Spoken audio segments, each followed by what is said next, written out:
been trying to take it easy, but still take it. Make it better if I break it. Sometimes that gets hard. If I slip to older ways, with poorer plans of darker days, I need a shoulder or a friend. I hope I see you then. Tell me why you won't go. I've tried to let it show. I've been to the bottom and back so many times that I simply lost track. And I think I've hit my limit. This time. Well, I think I hit my limit this time.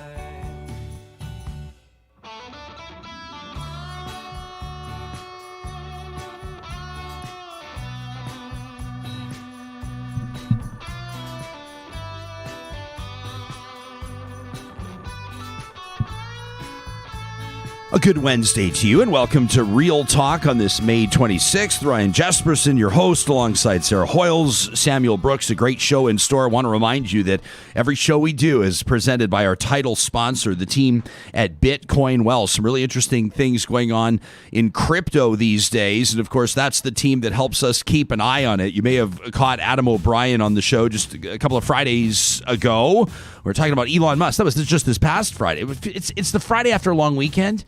It always gets a little like before. hazy. No, what I mean is it's the Wednesday after. I'm in a bit of a wind wobble out of the gates here. I'm still sort of, I'm not going to lie, in the long weekend mindset. You got this, Ryan. You got When this. I woke up, the alarm went off this morning. I was the bad partner.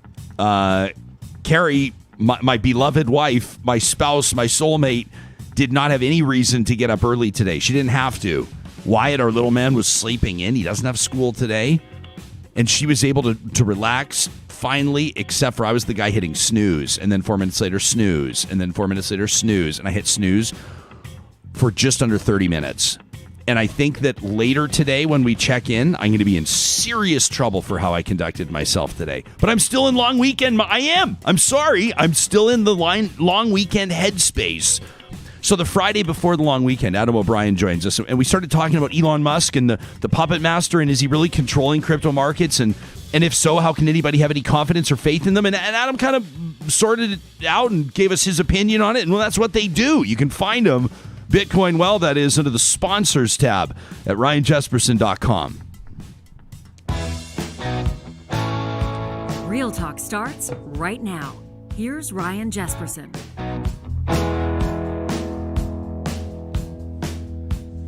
So we want to start every show with positivity, right? Because we know that, people tune in and we're all starting our days together, whether you're catching us live, if you're streaming us on the audio app, Mixlr, whether you're joining us live on YouTube or checking out this show later in the day. We always want your interaction with Real Talk to be uplifting and positive and meaningful. And then, of course, we'll sink our teeth into stuff, too. And sometimes we'll get a little bit uncomfortable, like we did yesterday with our anti-racism roundtable. But every once in a while, I start a show with a little bit of a bee in my bonnet, and I'm actually categorizing it that way to make us smirk just a little bit, because the truth is I'm exasperated and I'm actually a little bit pissed off, and I know that a lot of you are too.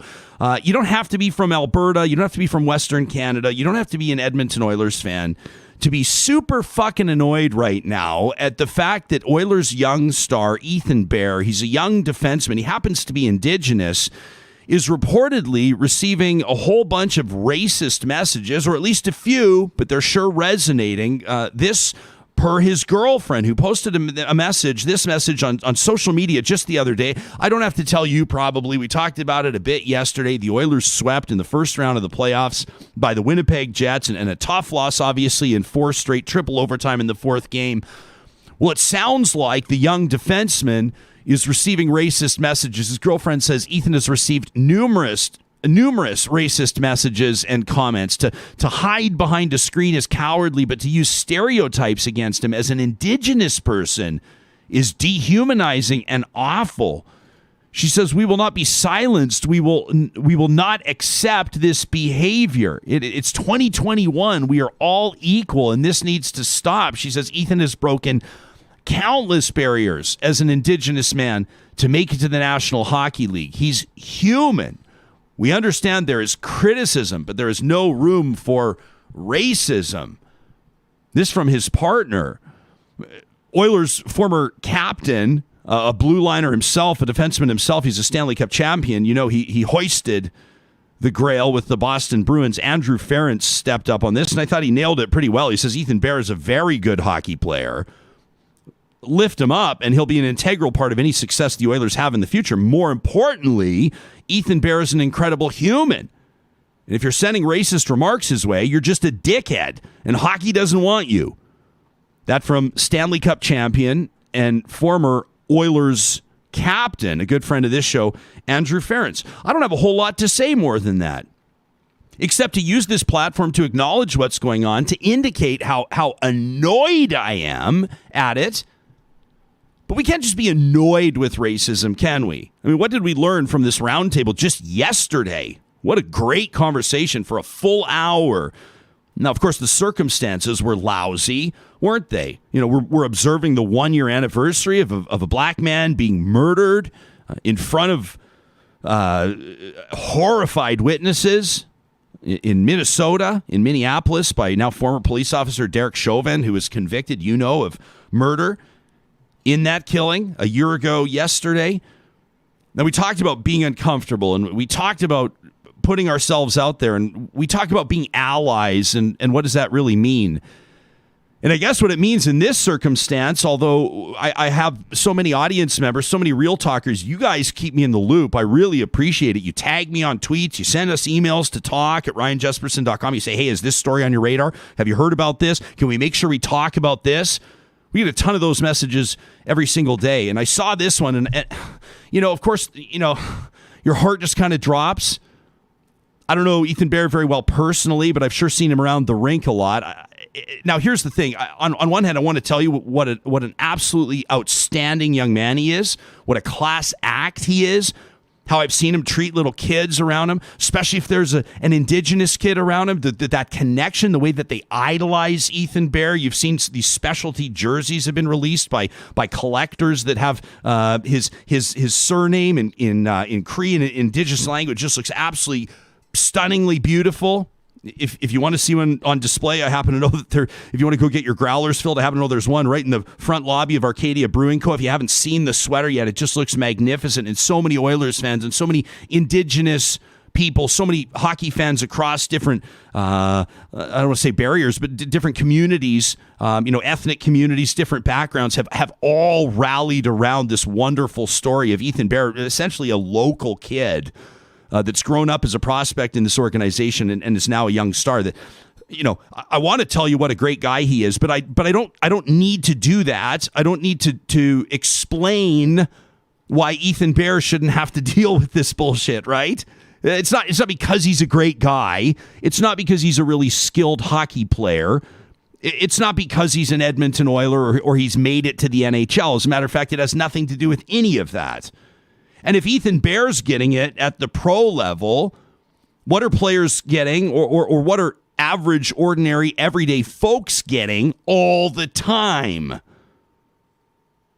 Ethan Bear as a young defenseman makes mistakes. There's a steep learning curve. They always say in pro sports, in hockey in particular, goaltenders and defense typically take a little bit longer to develop, and sometimes under the pressure they make these decisions and you go, and like Rob Blake used to make him when he was young, and Chris Pronger used to make him when he was young. I don't know if Nicholas Lidstrom ever made mistakes. I'm not sure, but you get the idea. So Ethan Bear sent a pass up the middle, and there was a long change, and the change sort of, in a way you could argue created a 2-on-1, and Kyle Connor snipes a goal and the game's over. And people are obviously mortified. People are so disappointed. They were hoping that the Oil could win that one in triple OT and move on to Game 5 and hopefully climb out of this, right? So everyone's upset. But the fact that for some people, like Ethan's girlfriend said there, like he's a person, he's a human. The barriers that he's overcome as an Indigenous man are just absolutely remarkable. There are some Indigenous players in the National Hockey League, but not a ton. Right? Carey Price, TJ Oshie. I think of Jordan Tutu off the top of my head, one of my favorite players of all time. Just an absolute wrecking ball out there. There have been Indigenous players that have come before and that have broken barriers. I think down in Calgary, our audience members down in Calgary will remember at the turn of the century. You remember Brent Dodging Horse and how he played with Pavel Brendel for the Calgary Hitmen for so long, and then sort of had a brief stint with the Calgary Flames trying to crack that roster. And I'll never forget growing up in that city. There was like an entire section of fans that were coming in from First Nation communities all around the city, and some of them had traveled a great distance because it meant so much for them to see a surname like Dodging Horse, to see a player as skilled as Brent Dodging Horse, to be trying to crack the pros. How many stories are there of that? And we don't hear the stories. We don't necessarily all the time understand the types of things that might be happening behind the scenes. Who is it that we were talking with last week, Sarah? I'm putting you on the spot here, but we were talking about, black athletes, black hockey players, and some of them having, bananas hurled at them. I can't even remember who I was talking to. Do you remember?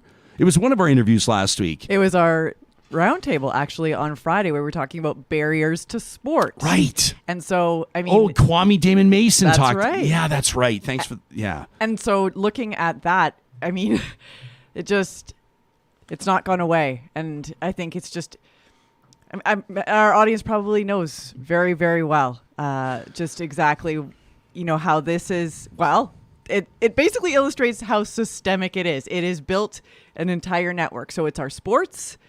We're seeing it in the National Hockey League. We're seeing it in amateur sport. Is just absolutely lousy. And I guess I could sit here and go on this sort of profanity-laced tirade on all these racist idiots, the dickheads that Andrew Ference referred to them as, quite rightfully so, quite well deserved.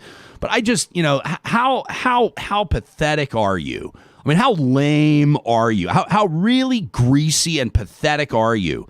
That if Ethan Bear had wound up that big clapper from the blue line and had put one top shelf to end that overtime, you'd be singing his praises, right? You'd be his biggest fan, wouldn't you?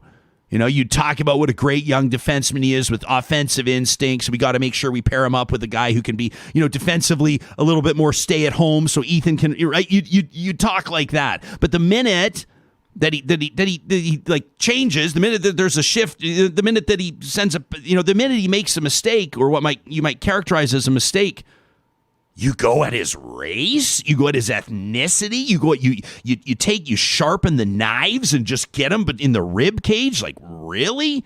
You're not a hockey fan. Like Andrew Ference said, hockey doesn't want you. So what does it mean to be an ally, and how should a show like this, or how should a person like me, or how should you, quite frankly, respond to this? Because I sit here and I look at it and I go, for Pete's sake, like, really? I'm going to open it, really? Like, what needs to be said here? Like what regular person, what decent human that's going to catch this podcast or listen to this show is going to hear a message from me and go like, oh, you're right, we shouldn't attack him based on racial, like, that, and probably most of your friends know that. So what's the proper response? In my mind, it's to, number one, indicate that it's unacceptable, and number two, to acknowledge that we're sick and tired of it. Sick and tired of the dumb comments, targeting the LGBTQ2S plus community. Sick of the dumb comments about ethnicity. Sick of the dumb comments about girls in sports. You get the idea? Like, bigger picture? I don't know. All it takes is a little wrinkle of the nose in person if it's your buddy. Come on, man. Right? Guy says something on the tee box. Man, that's not cool, actually. Make the people feel uncomfortable. Have the uncomfortable moment. It's so demoralizing to hear that a guy, a proud young man. Sam, can you call up that PSA that Ethan Bear did? I love, this is just one. This is just shared by a Real Talk audience member that tagged me in this. This is just one thing that he's done. Ethan Bear's he's actually kind of strikes me as a bit of a shy guy. He's not the guy that goes around and trumpets all of his involvement in everything he's doing. But look at this. This I think it's Cathy said, he's such a great role model. I love him.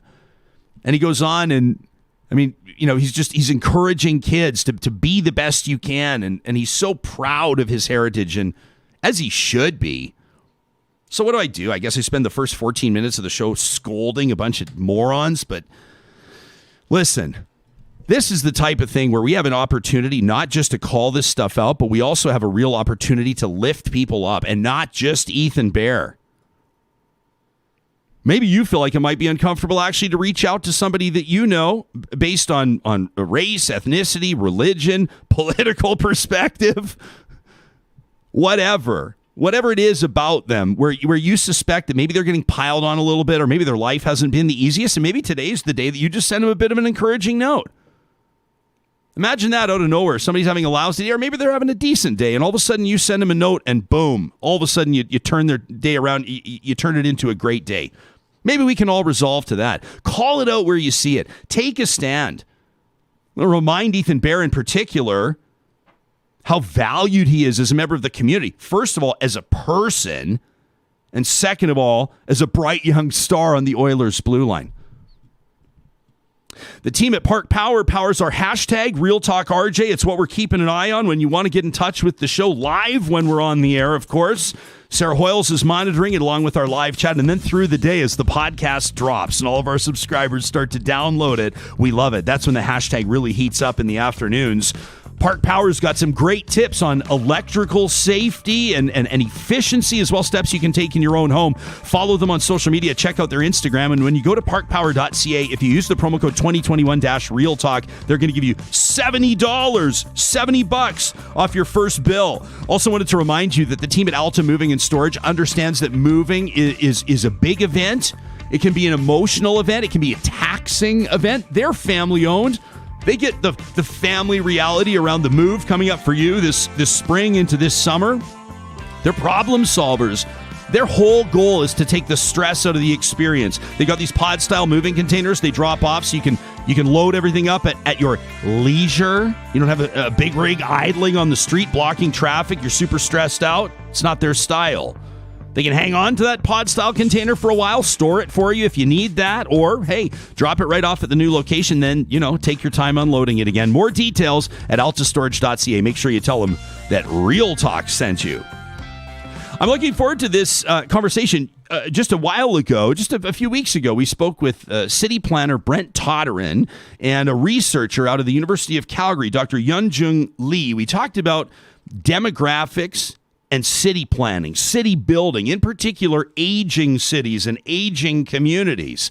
Well, we're going to focus on a different demographic, or maybe different barriers, different trends now when it comes to our big cities, how they're built. And we'll find out if there's a medium or smaller size city angle on this as well. Dr. Leslie Kern is the author of 2 books on gender in cities, including the new Feminist City, a field guide. She's an associate professor of geography and environment at Mount Allison University, where she's also the director of women's and gender studies. Dr. Kern, thanks so much for making time for us today, and welcome to Real Talk. Thank you. It's great to be here. What's a feminist city? Are there traits that are immediately recognizable? Well, unfortunately, I don't think the feminist city exists yet, but when it does, I think what we would see is increased safety for everybody in the city, accessibility, and an environment that values the kind of care work that has so traditionally been put onto women's shoulders and hidden away in the private space of the home. So can you give us an idea? So people will be listening to this or watching this from different communities. Obviously, someone in Toronto will have a different perception than someone in Prince George, BC. What would be the things or some of the traits that we might note that you could start mentioning now? We go, oh yeah, in our own cities that would stand in the way of equity in this context. Sure. Well, for people who take public transportation, for instance, you know that most of the subway and bus lines are designed to carry people from residential neighborhoods into the central business district, kind of 9 to 5 linear journey. And that has worked quite well for men around whom that transit system has been designed. But all around the world, women's journeys tend to be much less linear. They're dropping the kids at school. They're picking up something for dinner on the way home. They're going to their paid job. So those transit systems don't work as well for them. We also know that women tend to express a lot of fear in urban public space and experience harassment there as well. So that's something that most women will be nodding their heads and go, oh yeah, I've seen that. But anybody who's paying attention would notice that happening as well. You might even notice it in very seemingly small things like what's the temperature of your office building? It's usually far too cold for women, but just right for men. Unfortunately, we'll have to tell you that the temperature in our office building is stifling hot.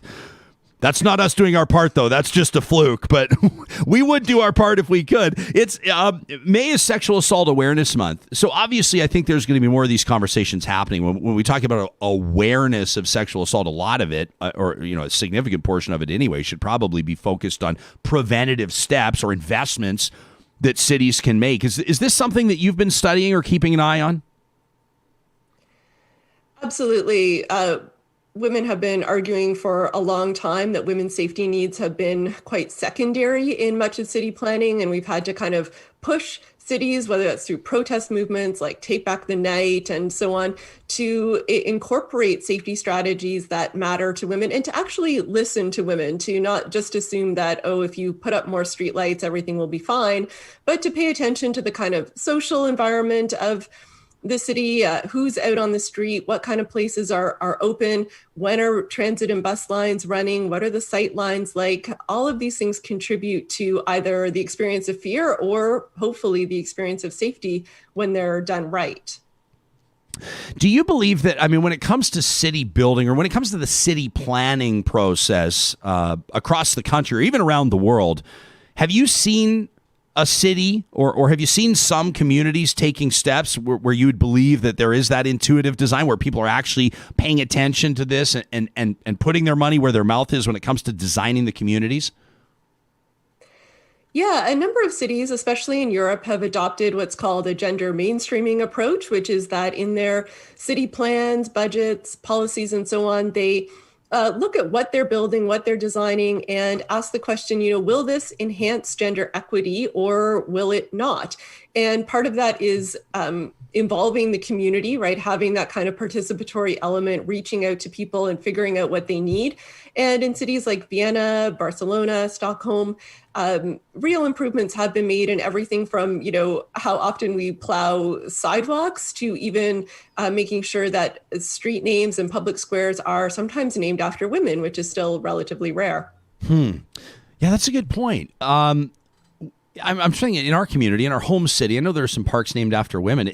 Now, this is getting really interesting. I won't take us off on the tangent, Doctor, but a lot, historically speaking, these women have as part of the suffragette movement and things like that have played a really significant role in ensuring that democracy had elements of equity and things like that. Now there's also complications for several of these women around their perspectives on things like eugenics that are sort of furthering that narrative there. It's an aside. I didn't plan on talking to you about that, but it just strikes me now as somewhat interesting. I don't know that it has anything really to do with gender as opposed to maybe the popular or mainstream perspective at the time. Well, I think it's always worth looking, back at who we have chosen to sort of venerate or to literally put on a pedestal, and to recognize that sometimes, our values don't line up anymore. And again, it's not about erasing history, but it might be about what other stories do we want to make sure that we include, or how do we want to fill out the picture of what that person's life and views were, so that people don't understand them as, heroes or heroines necessarily, but as complicated people who may indeed have had very problematic views. Sometimes that means that statue might not need to be in the center of your city anymore. And maybe there's, new people and new stories that we want to include. Yeah, and entire movements to pull, names of the royal family off of schools and renaming neighborhoods and electoral boundaries. There's a whole lot of conversations like this going on, which to me are good indicators. They're indicators of a healthy community. They're indicators of meaningful conversations being had. And I think that sort of introspection that you write about and that people ask about. You write that women's bodies are often seen as a sign of urban problems. Can you explain that for us? Sure. Well, even going back to, say, Victorian times, the city of the Industrial Revolution, just women just being out in public space was seen as a problem, because it would challenge perhaps their virtue and morality to be rubbing shoulders with the working class and, who were considered the unsavory elements. And fast forward to today, and we still see the way that, the way that women dress is kind of policed. We see that, women who engage in sex work are seen as problematic for the city. And even, the ways that women sort of parent their children are often commented on in public space. So women themselves are often sort of seen as very out of place and as in need of some kind of like control or management of their bodies and their persons when they're out in the city. We observed yesterday. I mean, I think it's fair to say the world observed yesterday the 1 year mark since George Floyd was killed by a former police officer, by Derek Chauvin. Are there in the conversation around feminist cities? Are there ethnic or racial connotations as well, or is that some deeper dives that you've been doing? Are those? Absolutely. I mean, we can't, a feminist perspective is not about, centering the lives and voices of white women or of just one group of women. It's about understanding how systems like racism, sexism, classism, homophobia, and others kind of interact together to shape people's lives. So yes, an important part of, for me, thinking about the feminist city is thinking about how the experiences of different women are really important to include. Many women have been long excluded from, for example, planning processes and urban design. Their voices haven't been heard, and we don't want to assume that, either one woman like myself or, white women as a group could speak for all women. Doctor, this is something, I don't know if I would qualify it as anecdotal. I've just seen it for the first time just a few minutes ago. I want to show you something out of our city in Edmonton. Tom Angle, I'm not sure if you know the name. He's a pretty prominent defense lawyer. Typically, generally speaking, police officers cannot stand Tom Angle, and I don't know if Tom Angle can stand police officers or not. I don't think so. They war publicly, let's put it that way. Anyway, he tweeted this image. And I'll take his word for it. I haven't seen it myself with my own eyes, but Tom Angle from his account says, the Edmonton Police Association proudly and provocatively flying what he calls the divisive us versus them thin blue line flag on the new headquarter building. This was yesterday, so on the 1 year anniversary of George Floyd's murder. I do know, I was reading a little bit about the thin blue line patch last week. I know the RCMP have announced that they're prohibiting their members from adding it on to their uniforms. Do you have an opinion on that, and does that fit into this conversation? Yeah, it absolutely does fit in when we think about, the idea of inclusion in the city. And for a long time, many groups, Black people, Indigenous people, disabled people, and people with mental illness have been pointing out that they are continue to be treated very poorly by the police and experience a lot of violence from the police. And to me, when I see something like the flying of that flag or those patches, it's not a sign that the police are really listening to that. It seems to be a sign that says, no, we are literally like holding the line. We are, not interested in hearing what you're saying. We're not interested in picking up on some of the changes that to our practices that you're suggesting. We're kind of closing the ranks here. And to me, it's, sends a very strong message to those communities that they, still have potentially a lot to fear from the police. Dr. Kern, I want to ask you before we run up against the clock, you write in your book, the book Feminist City, a Field Guide. If you're just tuning in, we're talking to Dr. Leslie Kern out of Mount Allison University. Women need to resist, you say, the socialization of fear and the impulses of safety that are maintained by these systems. Can you take us into that?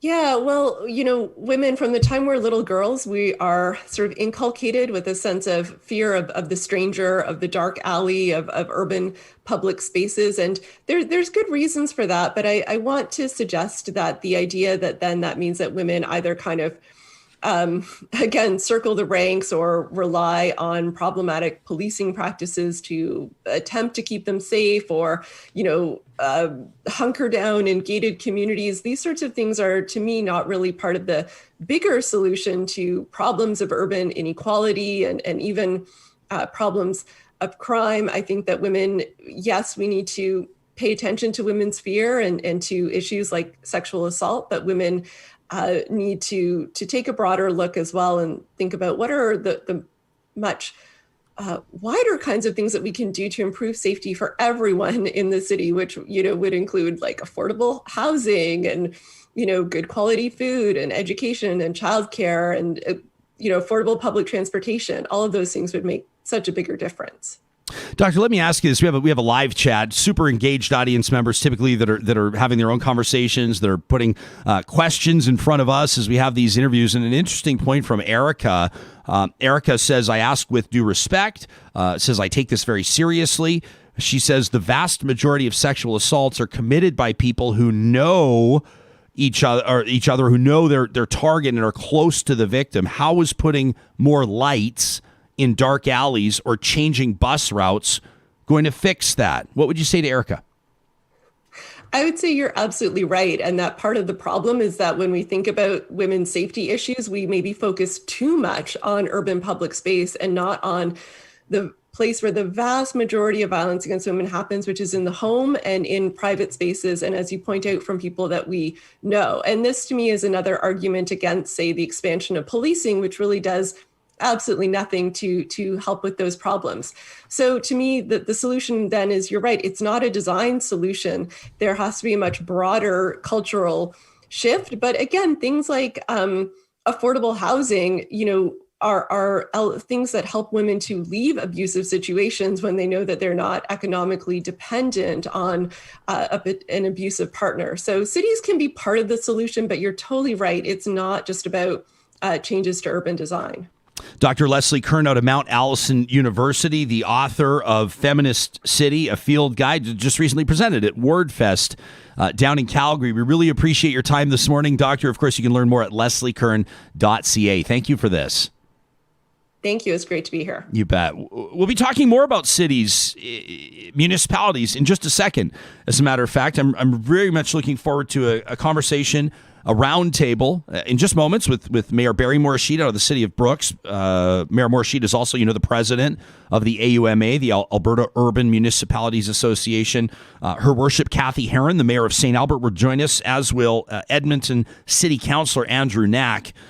He's seeking re-election, so that's going to be interesting. We'll talk about the fall municipal elections that are coming up and this pledge that they're asking candidates to take. What's it all about? What happens if you don't take the pledge? And what's the whole point of it anyway? Looking forward to that conversation. Every Wednesday, we partner up with our friends at Tourism Jasper to take us all on a bit of a road trip to head out to the mountains, to Jasper National Park. It's a wonderful feature we call MyJasper Memories, and it is my absolute pleasure to take you today to Maligne Lake. This is Spirit Island. Now, if you've never been to Spirit Island, you may be kind of confused right now because you're going, hang on a second, I recognize that scene.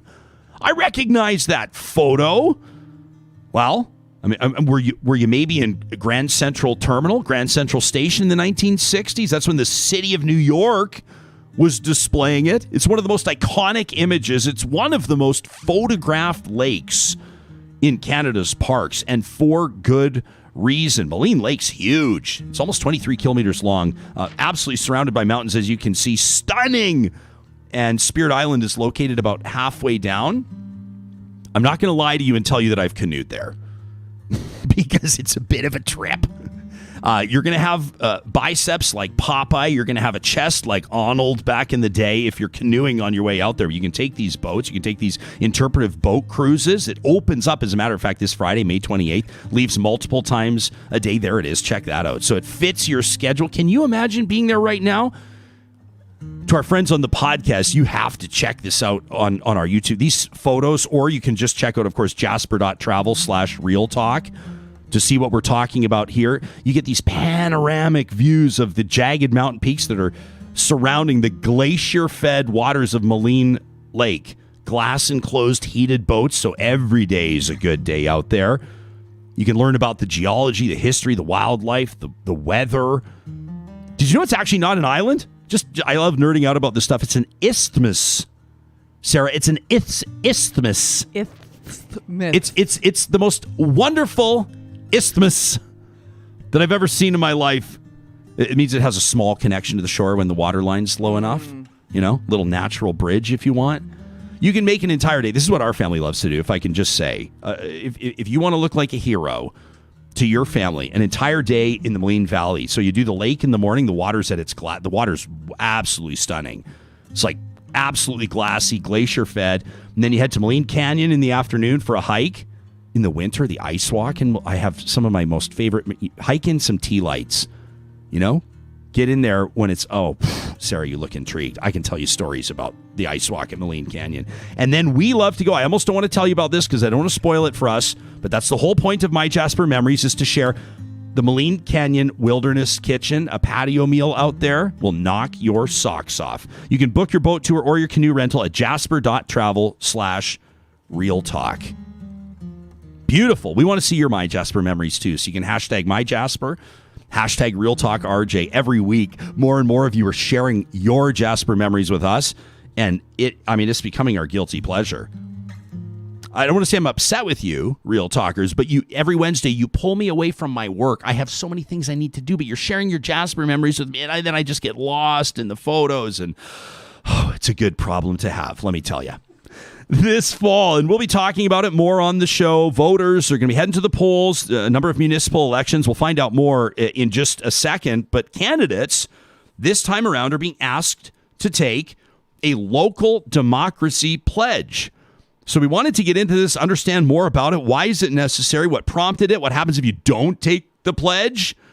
My guests today are 3 board members of the Alberta Urban Municipalities Association, and as representatives of the AUMA and its members, they're authorized to address issues of relevance to municipal elections, the ones coming up in October. So if you want more information ahead of time, or if maybe while you're listening to our conversation today, you want to do some digging yourself, you can check out auma.ca, or you can give them a call at 780-433-4431. Mayor Barry Morishita, the mayor of Brooks, is the president of the AUMA. Cathy Heron is the mayor of St. Albert, also the vice president for cities under 500,000. Andrew Knack is an Edmonton city councillor and vice president for cities over 500,000. To the 3 of you, welcome. Good morning. Mayor Heron, we're going to have to get you a Real Talk mug. I'm recognizing that right now. We got to get you a Real Talk mug. That's okay. You've made your point early on. I'm looking forward to connecting with the 3 of you today. Mayor Morishita, why don't we start with you? Municipal elections coming up this fall. Who's going to the polls? Why is this significant? For a lot of people, this might actually be. They're trying to stay on top of so many things in their lives, trying to stay on top of all the details. Which cities are holding elections and what's going on? Well, first of all, Brian, it's great to be here. Thanks a lot. So, the elections are held in every municipal jurisdiction across the province on October 18th of this year. And, AUMA has always been an advocate for open, honest, transparent local democracy. And, a lot of what we're going to talk about today is kind of born from some of the changes that happened and some of the consultation that happened earlier about LAEA changes that have happened over the past 2 governments. And, our members have told us loud and clear that there's some principles that the local elected officials want to keep intact, and they think AUMA should be the vehicle to help make that happen. Mayor Heron, what are we talking about here? Changes over the past 2 governments. We're talking about Rachel Notley's NDP, Jason Kenney's UCP. What's changed for the average person that might not have it on their radar? Well, some of the funding, the way elections are funded, the way third-party advertising works, some of those details around that, the recommendations and the consultation that we certainly had with our members don't align with that. And we think now more than ever, positive messaging about how important it is for local elected officials to be engaged at a local level and to be kind of unshackled by some of the things that seem at times to unfortunately influence politics at the provincial and federal level. We'd like to see that stay away from the local level. And so this is just a conversation that needs to be had. Right now, the local democracy is pretty intact and it works really, really well. But we all know what happens if we just watch the world go by. Sometimes things happen in spite of our best motives, but, sometimes you have to take some actions. And 99% of elected officials in Alberta don't need to say this. It's kind of unspoken. It happens. But the fact remains is that some of the dialogue's changing across Western society when it comes to politics and politicians, and we need to get in front of it and make sure local democracy stays healthy. Mayor Heron, where do you see that happening, or how do you see that happening? Some of the dialogue that's changing. Are you concerned about this fall's election in a way that maybe you weren't in previous ones? I would say it's happened in the past. During local elections, you have some of these third-party groups try to influence, for sure. I suspect this coming up election in a few months could potentially be much worse. I think, especially in the larger cities, I'm sure Andrew would have some opinions on this as well. But in a mid-sized city like St. Albert, it has entered in every election that I've run. There's been billboards on the roads that are completely false, and no one disavows that kind of behavior. And so this pledge that we want to introduce today is about starting a conversation. Essentially, as Barry said, 99% of currently elected local leaders live this every day, and we don't need to take a pledge, but to make a public pledge, to introduce it to those candidates that are considering running or are running, and get a conversation going with voters about respectful behavior during an election. It's a very simple pledge and it's really about conversation. Well, I think it's important to say too that the pledge is completely voluntary. Yeah, and I want to ask you all what happens if candidates don't take the pledge, and maybe the sort of pressure that might come with that or public attention. I know it's going to be sort of carried out as somewhat of a confidential thing, but Councillor Knack, I mean, if we're going to call a show Real Talk, let's have some real talk. I mean, you've been the target of attacks from a mayoral candidate in Edmonton for the better part of the last 2 years. As a matter of fact, this candidate was at threat of being sanctioned by his council colleagues in Edmonton for his social media activity that focused on you. The guy's obsessed with you. You're not even running for mayor. This is kind of personal for you, isn't it? I really don't want it to be a personal thing. This, in my mind, this is truly about wanting to set a standard that everyone would hopefully want to lead by, and as we go through to the next election. So I'm less worried about what happens to me. That's somewhat part of the job. Although, again, back to this point is that we don't want to necessarily make it something that we should expect. So for me, it's more about what's that message we want to send to all Albertans as they're going to be thinking about the upcoming election, and what should they be looking for in their elected representatives, and what's the standard we should be holding elected representatives to? I'm just going to criticize my own last comment, which is that oftentimes we default to that's just politics.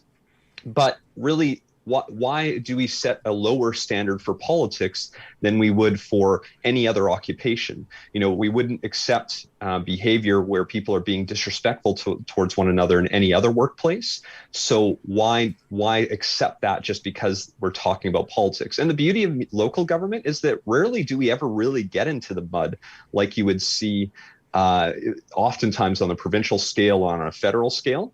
And so I think this pledge is going to reinforce what often already happens, and also then maybe just cause everyone to think a little bit more about the actions they're about to take, about the words that they're going to use when they're communicating in an election period. So it's while it's been an interesting last couple of years, this really, to me, is about how we want to set a standard province-wide going forward. I'm not going to say we're disappointed you're keeping it classy. I'm just going to no, but this is, it's the type of thing I think where the average person that's paying attention to this, you talk about getting into the mud in politics, and for a lot of people, I think it's safe to say the reason why many people would not consider a career in politics is because there's that implication isn't there, Mayor Morishita? There's that implication that you gotta put the foil on your knuckles if you're even going to consider running for anything. I mean, school trustee, you're going to get gritty, let alone city councilor, let alone mayor, right?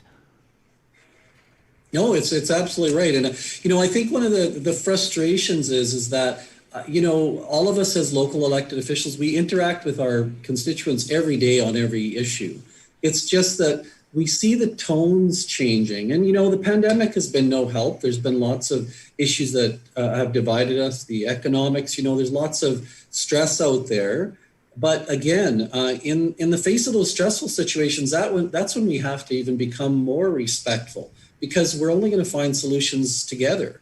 And so for us to pick one side of the road to be on and then yell at each other across really isn't very productive. And typically that never happens in a local setting. Speaking to the general idea about people, whether they're interested or not, or they look at the landscape and see, I can tell you a personal experience that I've never had before. We've seen the dialogue kind of ramp up with all kinds of things about, whether you're committing a crime against humanity because you're supporting what's going on with the public health orders or those kinds of things. And, we've had people come into the office, threaten to arrest me. And then when people see that kind of behavior, that type of stuff happening, they're way less reluctant to consider a public service role. Hang on. You're telling me people are like private citizens are coming into AUMA HQ and threatening to conduct a citizen's arrest on the mayor of Brooks? Is that what you're telling me? Not AUMA, but they did come into City Hall. City Hall. And it's a little bit, it's a little intimidating for and the person is, not completely, has some issues, mental health issues, but nonetheless, never ramped up to this level before. And I think part of that is the rhetoric that goes on. And when you look at the four things that form the pledge, they're all about as Andrew and Cathy said, about having a civil dialogue. So when you talk about local elections and you talk about local issues, these are issues that affect you, Ryan, your garbage collection, your park maintenance, whether you have playgrounds, whether you have access to a rec center. Those are the things we should be talking to our local representatives about. We don't need to talk about things that are outside of that and whether, you believe you should be vaccinated or not, because that shouldn't be an issue about whether you're a good local servant or not. Yeah. Partisanship is another huge thing. Partisanship is a big thing. Everybody has a political view. You can slot yourself on the spectrum from left to right somewhere. That's fine. That's where your value systems are. But again, we rely on finding solutions together by having a civil discourse with each other, including our stakeholders. And we want to make sure that is preserved. And that is what the pledge is about. Yeah, like Cathy said, it's voluntary, but that's what it's about. It's about preserving the great local democracy that we have. It's always interesting. Municipal elections always interesting because, we find so frequently politics can be a team sport, right? You know the colors you wear, the team you vote for when it comes to provincial or federal elections, and maybe with the exception of cities like Vancouver where they'll run slates. They're kind of like political parties, but not really. At least candidates whose views, perspectives, and platforms are aligned in some way. We don't typically see that. I've seen some rumblings of maybe some slates this fall. It remains to be seen, but municipal elections make it a little bit more difficult for the lazy voter or the low information voter to understand who's their team member, who should they be, who's on their team in their riding. And as a matter of fact, I think a question like, are you getting vaccinated, can go a long way in either direction. If they say no, you're not getting my vote. If they say yes, you might not get Uncle Larry's vote. Let's get into the 4 points, though, on the pledge. Let's talk about this. Cathy, Mayor Heron, we'll come to you first on this. You want to keep local elections local? That's where I think we really need to focus on this morning. Maintain independence and nonpartisanship. Demonstrate transparency. Talking about pre-election disclosure of campaign contributions and spending. I really like that one personally. And engage in respectful behavior, which might be subjective, but we can dig into that one too. Mayor Heron, is there one in particular? I mean, I know they're the 4 pillars. Without one of them, the house will fall. But is there one that you find to be particularly significant or important? It's hard to pick one out of the 4, Ryan, so don't ask me to do that. But no, I think the nonpartisanship one really for me is important. You get elected, you run on different platforms, but whatever happens, you need to walk into that council chambers and work together as a team. And the other very important thing is I have never really said publicly whether I'm conservative or supportive of the Alberta Party or not, because no matter who gets elected in the provincial government or federal, I have to work with that party. So we interact with the party level so frequently, and I need to be able to work with whoever. So it's same with my neighbors, my municipal neighbors. So it's really important for me to just be able to work with anyone, no matter what your political stripes are. And if you are being supported by a slate or a third party or a political party, then you sometimes are beholden to that group. They got you elected and they want you to vote. So then you're not really independent. And that's the joy of municipal government, is that we are independent and we are nonpartisan. That's why I stay here, and I have no aspirations ever for political party politics, because I just don't think I could live there. I like the collaborative style. Is that right? Like you've ruled that out? I mean, I know the Alberta Party's talking about a leadership race right now. I'm not starting rumors and floating your name. That's not my intent. I've just never heard you say that before, that essentially you've ruled out partisan politics. Yeah, no, I guess I shouldn't say I ruled it out, but what the important point is, I love the nonpartisan level of this government. Yeah. I just love it. Yeah, I'd be inclined to agree. I would find municipal politics is an interesting animal, isn't it? Because, I mean, on one hand, you don't have that it's not that team sport, so maybe you don't have the team support, but you're also not beholden to parts of that, elements of that team platform you may not love, but there's no politician that's more front-facing than a municipal elected representative, right, Councillor Knack? I mean, people are talking to you. Your constituents can get you at the grocery store, the gas station. They can get you while you're weeding your garden. It's a bit of a beast that way. I love that part of it, right? And again, it goes back to that. We're the order of government that really does have the greatest impact on people's everyday lives. And therefore, it's good that people have that opportunity to engage with their local representative in ways that is not always possible provincially and federally. Sometimes you have candidates that live in different ridings, or in some cases, even different cities from the area that they're representing. And so I love that people, when I'm out walking out to the library or where I'm just going out and about, people can stop you and have a chat about an issue that they're dealing with. And I mean, I always try to remind myself, and I think we often forget, the voter turnout's often a lot lower on local elections. So there's still a lot of people who have no idea who you are. And that's okay too. But I really appreciate the fact that we can have these civil discussions. You can run into anyone from across the political spectrum, and generally speaking, you can have a good civil discussion about any issue. It is very rare. Those examples, that example Barry gave, those are so rare generally, although we're trending in a bit of a concerning direction. But I love that. And so if we can help, and I think this pledge will actually help make sure we put that to rest a little bit and stop us from shifting in the direction that we see partisan politics going. Barry, let me ask you about this. So I'll direct our audience to auma.ca. They can check out the website here, and then you can see right on the homepage, you've made it very easy. You can take the pledge to protect local democracy, and there it is. It lays it all out. Are you ready to take the pledge? You can download it. You can share the video talking about it. There's frequently asked questions. You've done a really great job with that. One of the big ones here, though, for me, I mean, pointing out that it's, of course, not mandatory. The AUMA cannot, or nor would, I don't think, impose this on candidates, but you can create a scenario where there is that pressure. And let me say, on behalf of voters, there's that expectation. And ideally, people, when candidates are knocking on their doors, or however you're doing it in the COVID era, what do you do? You knock with pool cues or garden rakes or something, so you can keep your whatever you do. You're using a shovel to ring the doorbell. Whatever you do, this is what people should be asking. Have you taken the pledge? Have you taken the AUMA pledge? The one that really jumps out at me: pre-election disclosure of campaign contributions and spending. We already know here, though. Let's be honest.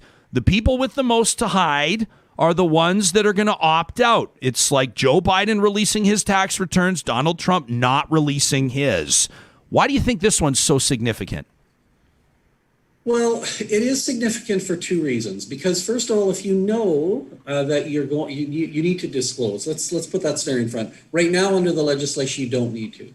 The pledge is asking people to do that. So when you consider taking money from wherever, as long as it's done in good faith without like an expectation of some exchange or some influence, then take the money and feel good about it and move on and help spread your message that you want to do. And then when it comes to afterwards, knowing that the disclosure is going to happen before the election allows individuals to have some faith that, the candidate collected money to run his campaign in good faith. They did that knowing that they're going to disclose. And what that allows, it's just transparency. Anything that happens in the dark always is suspect to something, whether, maybe there's nothing to it. But the fact is that if you shine a light on it all the time, then nothing can, lurk in the corner.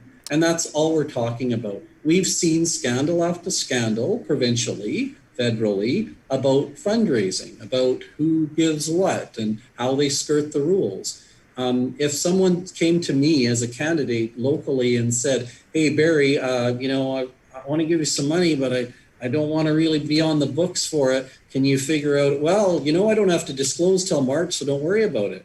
Well, that's not what we should be doing. If someone believes in me, then they should be able to say, hey, you know what? You gave money to Barry's campaign.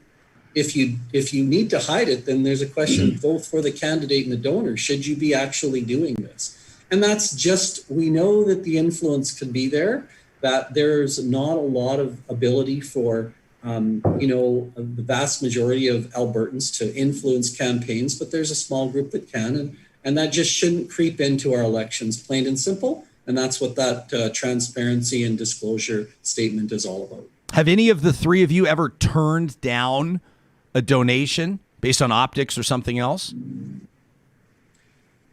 I never have, but I run very small elections, so I've never had much fundraising, Ryan. But is that something though? Well, I was just going to say, no, I've never had to, but I've also, since I've been running in elections for some time, ever since the 2010 election, I've been disclosing all my donations before the election. So people know from the very beginning, if they're donating to my campaign, then that is going to be out in the open well before the election. And I think it's really important. And the reason I did it, and I think the reason why it's important is it's in this pledge, is that as a candidate, especially one that's not yet on a council, this is your first way. If you really talk about transparency and you want to lead by example, this is one of the first ways you could actually do that, by saying, well, of course, I believe in transparency, and to back it up, I'm going to show everyone who's donating to my campaign. That's the best way to do it. So I've never had to turn anything down because everyone knows that I'm going to be very upfront with everyone in the city about who's donating. Mayor Heron, how do you feel? I get like to play devil's advocate for a second. Although I'm not devil's advocate because I can understand this perspective. Some people might say, like on the donor side, on the private citizen side, right? I don't want to get tied into whatever. Like maybe I have a business reason for supporting this candidate, or maybe I have a personal reason for supporting this candidate. But the last thing I want to do is get dragged through the mud publicly when these donations are disclosed. My politics should be private, and I should be able to donate privately wherever I like, so long as it complies with the rules. And then I can understand the bigger picture where people will say, if I'm going to consider a candidate, I want to know who else is donating to them. I want to know to whom they are or may be beholden. I want to know how their votes on important issues may be influenced by people that have donated the maximum amount, which is typically going to be way more than the average person can donate. How do you reconcile that, or how do you sort out that debate? I think it's a good question because people have that right to keep their business private if they want to. I think it's not that hard to reconcile because people who contribute to political campaigns, I think generally are doing it for the right reason. But the most important part, and it's because we're nonpartisan, is if I received $5,000 from a land developer during the election, that's disclosed. And then I walk into chambers, and most elected officials are not going to favor that land developer in a vote just because they gave them money during the campaign. That's ethical standards. You make the vote in chambers based on what's good for your community. So, and quite often land developers don't expect it. They expect more, access for meetings, but they don't expect you to vote in their favor. Well, and let's be honest. I mean, don't take that money. The big developers donate to virtually every candidate. And that's the other thing too. Yeah. So they cover their bases. Yeah.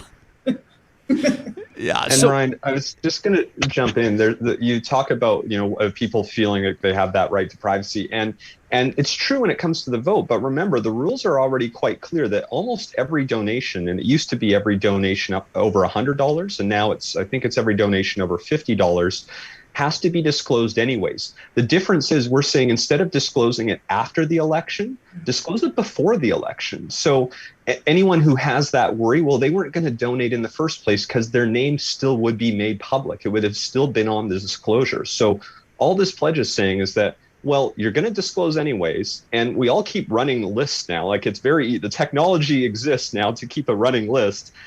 Just make sure people see it before the election, not after the election. Yeah. What's Barry, has this just launched? I mean, if people, again, it's at auma.ca. This is relatively new, right? What's the uptake been? Is it too early to say?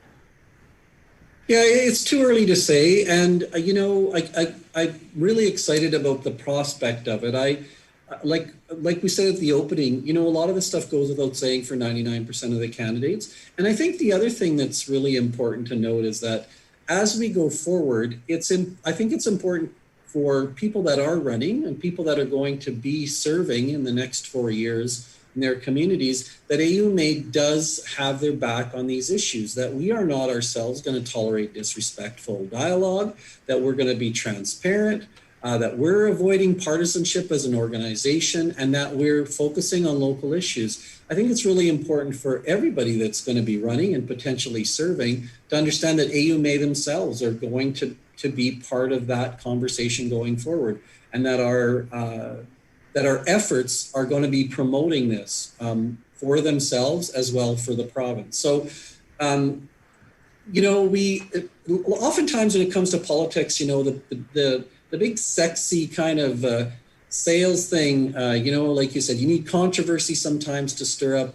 the headline. You need some disaster for people to pay attention. What AUMA is doing here is we're trying to kind of dig in our heels for where we are, because we're in a good place generally. And we're just saying, hey, this is it. We're not going to let any of these issues, any of these principles deteriorate at the local level, because it is in my mind, the best place for decisions to happen. Yeah. We often talk about, opposition votes and stuff, but, I don't know, my council, 95% of the time votes unanimous because we keep working for a collaborative decision. And our residents appreciate that. They really do. There's no partisanship in roads. There's no partisanship in zoning. There's no partisanship or in garbage collection or recycling. It's about what's good for everybody. Some people will find a way to make absolutely everything partisan. Barry, the fact that I'm wearing a blue shirt today to talk politics may be an unfortunate choice. Thank God I didn't wear red, right? I mean, people would be losing their minds in Alberta. In all seriousness, though, hey, I support anything that will restore or maintain dignity and integrity. And I know that this is an audience. The people are going to hear this podcast. The people that are watching us now live, I know, share that interest as well. I can see it in the live chat. People identifying the issues that are important to them. And I'll acknowledge that you here as spokespersons of the AUMA and municipalities don't have a role in enforcing this pledge. But if I can speak directly to my fellow Albertans that are tuning in right now, we can determine the importance of the pledge. We're the ones that can ask candidates if they've taken the pledge. And if not, why not? And to candidates that are going to see this interview, be proactive. Let us know when you have taken it via auma.ca. Or if you have more questions, you can, of course, call the AUMA at 780-433-4431. Mayor Barry Morishita out of the city of Brooks is the president of the AUMA, and And two of the big shots in the VP role, cities over 500,000, cities under 500,000, Edmonton Councillor Andrew Knack and St. Albert Mayor Cathy Heron. It's really great to connect with the three of you today. Thanks for the work that you're doing on this. Oh, thank you. Thank you. You can let us know, Real Talkers, what you make of this. This pledge is an interesting one. Sarah, I can't imagine. I think if you're a candidate that does, public pressure goes a long way here, right? If you're a candidate that can stand behind your donor base, that can say, I've got nothing to hide, or there's nothing shady here, there's nothing I'm worried about here, why wouldn't you disclose it ahead of time? Why wouldn't you be proactive? And then, of course, as you do it, let's be honest, from a campaign strategy as well, from political intuition, it's a pretty smart move too. It puts the pressure on everybody else that's running against you. I've taken the pledge. Why haven't you? I think it would be, I would love to see there be kind of a push, a groundswell. So maybe Real Talkers could get out there and could start making that push.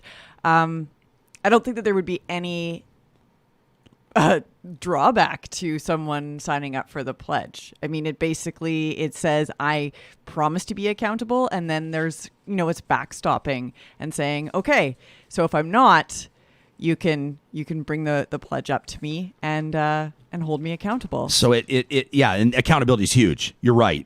Number one, keep local elections local. What does that mean? We'll focus your campaign on issues that municipal elected officials can influence. That means you don't get to complain about, issues that have no relevance. The electorate can be, I hate to say this, but I just do think it's a fact, and I think we see it. The electorate can be misled. Can be what? You talk to the, I know I'm not trying to be a jerk, but you talk to the average person, and if you were to say, I think most people would know, if the roads aren't plowed, if the snow is not cleared out of your cul-de-sac, is it or is it not Justin Trudeau's fault? I think most people would know the answer to that. But if you talked about highway disrepair, or if you talked about, commercial zoning, or if you talked about things like, I think people would know about things like lot splitting and skinny homes and efforts toward urban density. And I think most people would realize that generally speaking, those are municipal issues. But it can get murky. The waters can get murky. Well, when you think about hospitals and schools, it's kind of like, oh, well. Great point. Those are things that are in our community and in our cities and in municipalities, because municipalities, include villages, include towns. So we're hamlets. Yes, hamlets. So we can think, oh, those are within our, immediate space. So, they must be municipalities. But no, it's, that's provincial. Yeah. And then, we can just look at where the funding comes from and where what the jurisdiction is. Kim says municipal politics is supposed to be nonpartisan. I wish it actually was. Kim says the bootstrapped campaigns are the ones to consider, the ones that are truly independent, good candidates.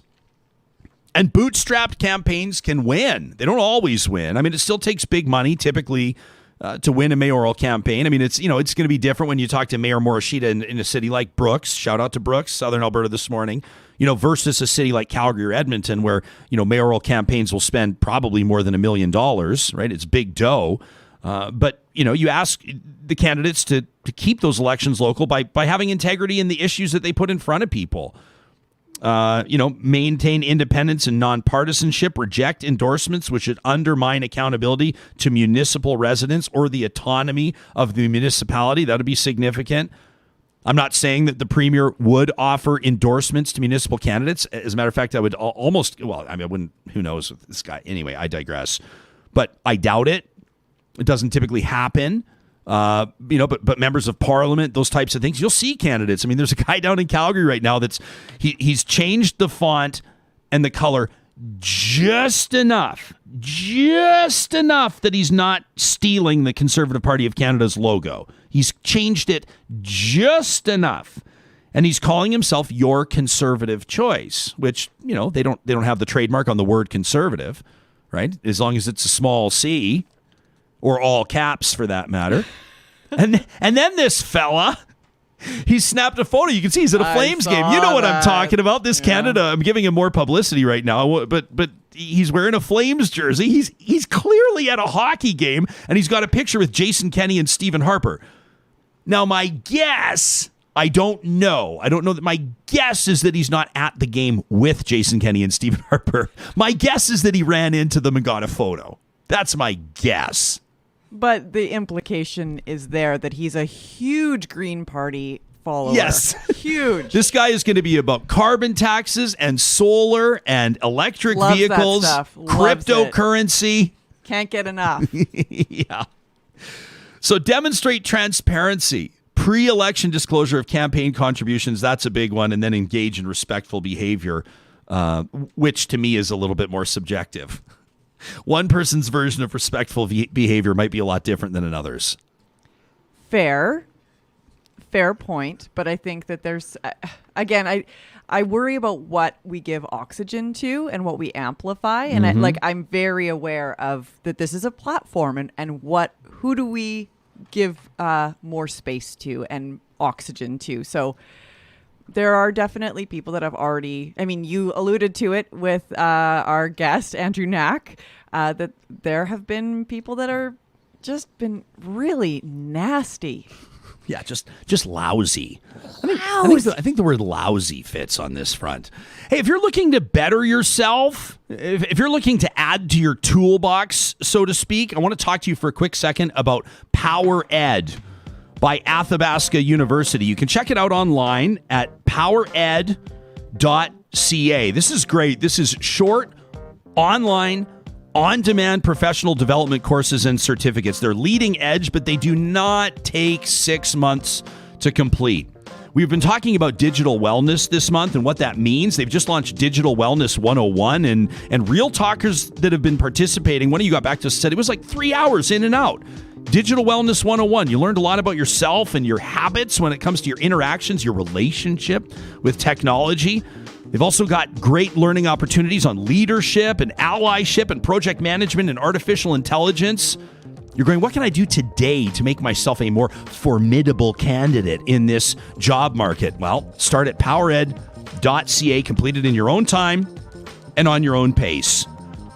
We're getting a whole bunch of emails for Trash Talk. You know, those come in to talk at ryanjesperson.com. I don't have to tell you every single Friday. We wrap up our show with Trash Talk. We got an amazing one yesterday regarding the technical broadcast elements of playoff hockey. I cannot wait to get into this on Trash Talk. It will probably, Sam, I'm guessing just heads up, I think it's going to be the lead letter.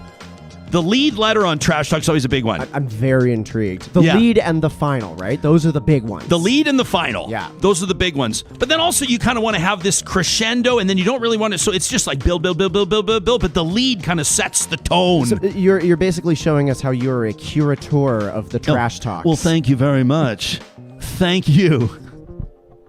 Local Waste loves to talk trash, so much so that they sponsor the segment, but they also love to earn your business. They've been doing it for more than 25 years, locally owned, family owned, and they're always open to conversations on, basically the value of money spent in a local company versus a non-local business. If you're locked in a contract with one of their competitors and you're having a tough time finding a way out, they commit their resources to help you get out of that lousy contract that has your feet nailed to the floor. You can learn more by contacting Mikkel and Lauren and Chris via localwaste.ca. Of course, all of our sponsors under the sponsors tab at ryanjesperson.com. Every single week, you know that we partner up with the team at Y Station and we present our question of the week. As a matter of fact, if you look right now at ryanjesperson.com, you'll see that our new question of the week is posted. And this one, we're not messing around. We want to know how you feel about the violence that we're seeing in the Middle East, getting as real as it gets. We're getting into one of the most hotly debated and serious topics that we've ever covered on Real Talk. Of course, the eyes of the world have been fixed on the escalating conflict between Israel and Palestine. On Friday, news of a ceasefire, but obviously the underlying cause for conflict remains. So we want to ask this week, we already have hundreds of responses. We're hoping to get over 1,000 on this one. Tell us how your views on Israel and Palestine have evolved, if at all, over the last few weeks. Take a crack at telling us how you think that things might move forward. We know it's a tough topic. We know it's a divisive topic. We know it's a topic that makes people uncomfortable. We're hoping and we know that you will put thought into it and answer critically. And we're not trying to solve the conflict. I mean, if we could, great. We don't think we probably will, but we are trying to glean some perspective that could help us better inform the discussion here. Thank you to everybody that's going to take the 2 or 3 minutes that it takes to chime in on that question of the week. You can find it again at ryanjesperson.com. Our last question of the week gleaned some pretty interesting results. We were asking you about the future of Alberta's Premier, Jason Kenney, the future of the United Conservative Party based on some of the woes that we've seen as of late. An open letter signed by 16 and 17 MLAs. The letter from now independent MLA Todd Loewen that publicly called, he was the former chair of the UCP caucus. He resigned from that position and called for the Premier's resignation. We talked to Drew Barnes last week, now the independent MLA out of Cypress Medicine Hat. Of course, he was booted out of the caucus, booted out of the party, along with MLA Loewen. As you know, we discussed that last week. If you missed that interview with MLA Barnes, you can find it on our podcast anywhere. You can subscribe to our YouTube channel, and there it is waiting for you. So we asked you about, what you think is going to happen here. What's going to happen with the Premier? What's going to happen with the party? Let's take a look at some of the highlights. These are curated by our friends at Y Station, our official research and strategy partners. Get this. More than 800 respondents. As a matter of fact, 807 surveys completed. 70% of audience members believe that the United Conservatives are doomed one way or another the next provincial election, whenever that is. It's scheduled for 2023. That's a significant number. 70% of audience members believe that the party's in trouble. Let's take a look at another one of the highlights. I should mention that our Patreon supporters, thank you so much to those of you that every single month make a contribution to this show to join our journey and to keep the journey going and to allow us to deepen our coverage of issues and bring on more team members. Our Patreon supporters do receive the top line report. Here it is. Typically, between, I think the shortest one we've seen is 12 pages. The biggest one I think was 18 pages. The team at Y Station goes through it and you're able to sift through it. It's amazing data to better understand what makes people tick and glean some insight. But Sam, let's take a look at that 19% number. This was a pretty interesting one as well. This from last week's question, 19% of audience members, 1 in 5, believe that Jason Kenney will be the UCP leader beyond the next election. 1 in 5 believe that. Here's another one of the highlights that we took out of it, or at least one of the statistics of note. Now, if Jason Kenney is no longer the leader of the United Conservatives, and I personally don't see Premier Kenney resigning. A lot can happen. 2 years in politics between now and the next scheduled election, unless he calls a snap election. That is an eternity. 48 hours is an eternity in politics. 2 weeks is like a year. So if Jason Kenney were to leave, whether it's his resignation, whether it's by way of a leadership review before the next election, here are the most popular choices for the Premier's replacement. 1 in 4 respondents, 26%, thought maybe Brian Jean might be a replacement. Imagine if you had this conversation a couple of years ago. Of course, Brian Jean is interwoven as the target into this whole alleged kamikaze campaign. If Brian Jean were to come in and lead this party, wouldn't that be interesting? What would be the perception from the so-called progressive faction of the United Conservative Party? Could they get on board with a leadership by way of Brian Jean? Here's what others had to say. Former Calgary alderman, former Calgary councillor, now, of course, a senior cabinet minister, Rick McIver, about 7%. And I don't know if this is a cheeky answer or if people are serious. I'm gonna side with cheeky, just under 7%. Went ahead and thought maybe Rachel Notley might be a good replacement. So when we asked you, will Jason Kenney stay or go, here's what the audience had to say. 31%. We asked, will he get the boot from his own party? Will this happen before an election? And let's not take for granted that many people believe that the United Conservatives will win even bigger in 2023 than they did in 2019. And we want to hear from those of you that feel that way as well. Talk at ryanjesperson.com is where you can reach us. Will Premier Kenney get the boot from his own party? 31% said yes at the leadership review in 2023. Once popular premiers can fall from leadership reviews. I think of King Ralph. In the 2023 general election, 28% thought that's when it would be. 19% said, no way, this is Jason Kenney's world. We're just living in it. 16% thought maybe there'll be a leadership change when the pandemic's over, and 7% believe within the month. I don't think that's happening. When we asked if you believe that Jason Kenney would call a snap election, he's threatened to do so either on or off the record, depending on who you talk to. Would he call a snap election if he believed that his leadership was sufficiently threatened? 57% of audience members believe Kenney would be willing to call a snap election if threatened. 34% think a snap election is a line that nobody would cross. And the obvious question to ask in a conversation like this is, well, who would replace him? Who would be the replacement were Jason Kenney to call it a career in the provincial political context or be sent to pasture? And it's not exactly inspiring if you're a supporter of the party. And it's probably not encouraging if you're a member, in other words, a caucus member or a cabinet minister.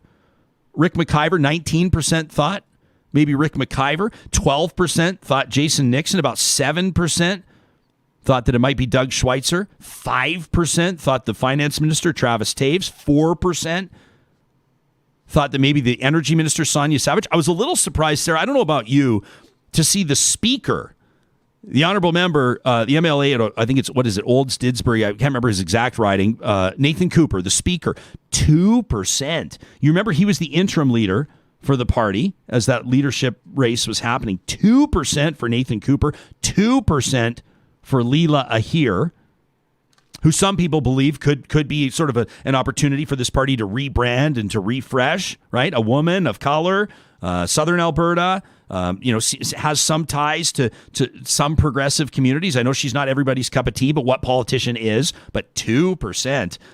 The biggest choice here that listeners and viewers chose was 38% saying, I don't know.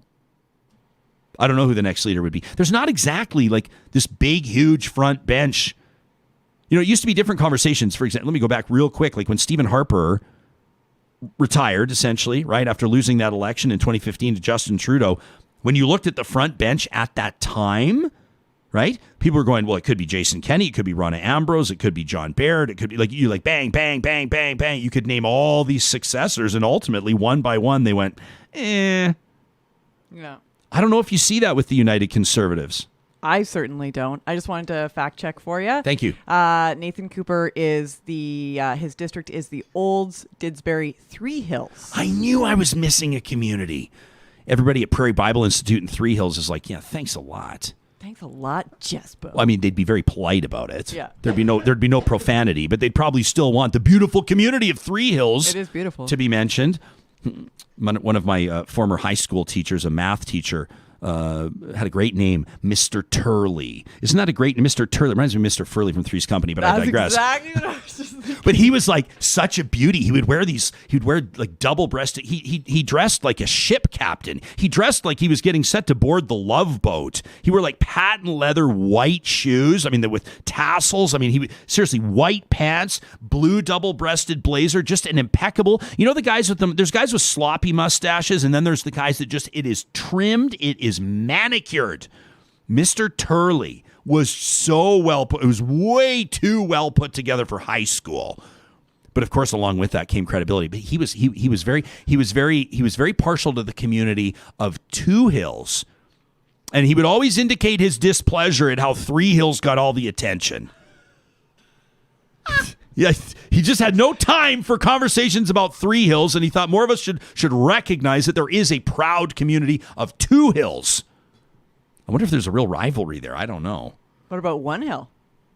Yeah, what would you call it? Just probably Hill. Yeah. One Hill is a little. I'm glad we can finally agree on something. You'd want to name the hill. Yeah. You know, like Beacon Hill. Well, there's Harry Hill. Reference is lost on me. No, it's a place in Alberta. Harry Hill? Harry Hill. H-A-I-R-Y or H-A-R-R-Y? I need to fact check that. Give me Harry Hill, Alberta? This is news to me. No, I'm Harry Hill, Alberta, spelled like hair on the head. Sam and I are both kind of embarrassed that we don't know about Harry Hill. Is a hamlet in Alberta, and it is in the county of Two Hills. Oh, come on. So Harry Hill is in the shadow of 2 hills, which is in the shadow of 3 hills? Yes, and the name comes from the large amount of bison hair found on the hills in the area. Okay. That's actually pretty cool. That is super cool, as a matter of fact. I want to start a municipality called Four Hills now. That just seems like Four that's Hills. how you win this thing. Just to really sort of flex. Yeah. Because 3 Hills, let's be honest, has kind of... Deborah says, so Mr. Turley dresses like Sam? I'm not that dapper. No, not one bit. Sam does keep it for a technical producer. You are the classiest.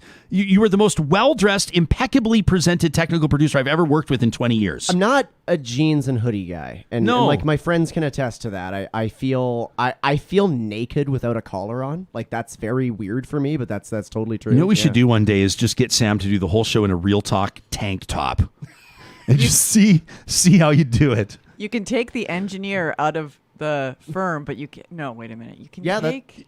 Can't take the engineer. And then were you about to say, but you can't take the firm out of the engineer? And I was like, I'm going to stop. And then you threw on the brakes, and then I jumped on it, and then here we are because we want to make it worthwhile to everybody that's been tuned in for an hour and 24 minutes. So Harry Hill, everybody. Oh, that's a transition where no one can get in trouble. Well played. Oh, that's a lot less awkward. We'll have to navigate that with a lot less careful nature. Yeah, exactly. Oh my goodness. Okay. Yeah, I'm afraid to look at the live chat right now, so I'm not going to. But let me get back to this. Do we have to get serious again? We should just for a second, because we really appreciate a big part of the question of the week is when you take the time to write in your thoughts. I mean, you can vote like yes or no or on the sliding scale or 1 out of 10 or whatever. And it gives us great insight. But we got 14 pages here. And these are some of the comments, like, serious responses. Who could replace Jason Kenney? Brian Jean, Ronna Ambrose. Ronna Ambrose could have been prime minister, and she didn't want to be, right? I mean, do you agree? You just like, you knee jerked. You were like, yep, right? I think it's not lost on most people that follow politics in Canada that if she had been able while she was interim leader to run for leader of the CPC, she'd probably be prime minister. She would be prime minister. I think that she would have been incredibly strong against Justin Trudeau. Yeah. She's probably the best leader that party's ever had, in my opinion, even though she was interim. But, well, yeah. I mean, depending on the metric or depending on whatever. I mean, I remember interviewing her when she took that interim leader role, saying like, why are you doing it? Like, you would be a formidable leader for this party. People are basically begging for it.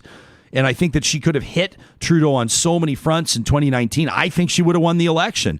She doesn't want to. She didn't want to for whatever reason. So there's, I mean, I don't speak on behalf of her. I don't have any insight, personally. It's not like we text or anything. But there's no way in hell that she's coming to be she didn't want to be the prime minister. Why would she want to be the premier of Alberta? I don't think so.